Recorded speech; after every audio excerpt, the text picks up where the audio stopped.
Maalab na pagbati sa ating mga minamahal at tinitingalang OFWs sa lahat ng sulok ng mundo.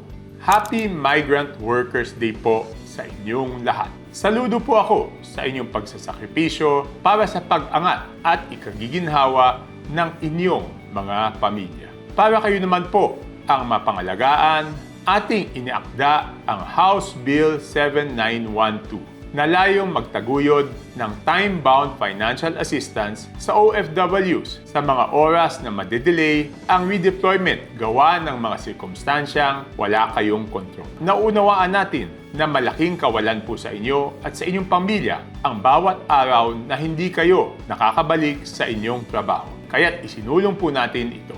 Ipinasa din natin ang House Bill 647 na nagmumungkahi na maamyandahan ang Republic Act No. 8042 or ang Migrant Workers and Overseas Filipinos Act of 1995 at mabigyan kayo ng discounts sa pre-departure fees at maibaba pa ang remittance fees sa lahat ng OFW transaction. Hindi po biro ang mawalay sa pamilya. Kaya nais natin na kayo magkaroon ng 20% discount sa mga therapy sessions, psychiatric at psychological consultations at medical consultations sa mga government at accredited private health facilities.